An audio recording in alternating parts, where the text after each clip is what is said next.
ぼかし肥料を作ります。使用するのは米ぬか、油かす、かき殻石灰、水、ヨーグルトです。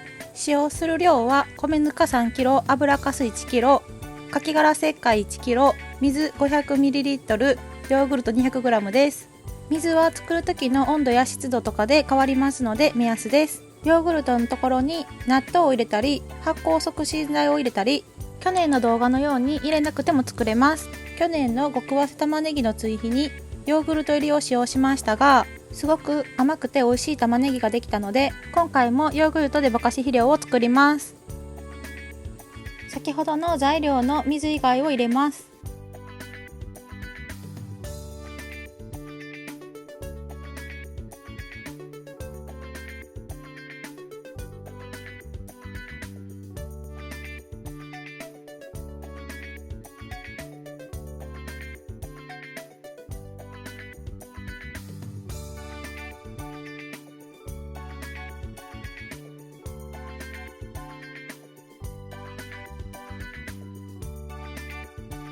水を入れる前に全体をしっかり混ぜておきます。かき殻石灰の白いところや油かすの茶色い塊がないようにします。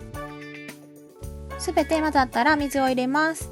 少量ずつ水を加え、こすり合わせながら混ぜます。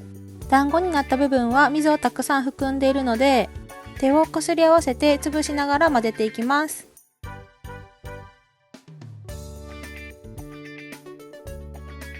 水 500ml 投入しました。最後に入れた水もよくなじむまで混ぜたら水分チェックします。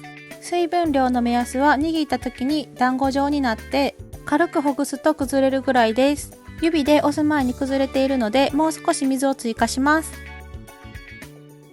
100ml 追加しました。水を入れすぎると除去することができないので、ちょっとずつ入れるのがポイントです。もし水を入れすぎてしまった方は米ぬか3、油かす1、かき殻石灰1の割合で入れてください。よく混ぜたので水分チェックします。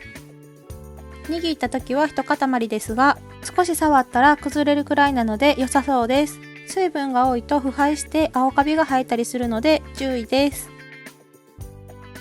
ビニール袋や米袋に入れて発酵させます。発酵方法は空気に触れさせて作る好気性発酵と空気に触れないように作る嫌気性発酵があるのですが、私はいつも切り返しの必要のないほったらかしでできる嫌気性発酵を選択してます。好気性発酵のメリットは早く完成し仕上がりにムラが出にくいことです。デメリットは定期的な切り返しが必要なので手間がかかります。嫌気性発酵のメリットは切り返しをしないのでほったらかしでできます。あとは養分が好気性に比べると失われにくく、ガスが少ないため地球環境に負担をかけにくいとされています。デメリットは作るのがちょっと難しく腐敗菌が増えやすいこと、完成するのに好気性よりも時間がかかってしまうことです。好気性発酵の場合2週間から1ヶ月、嫌気性発酵の場合夏なら1ヶ月、冬なら 2,3 ヶ月で完成です。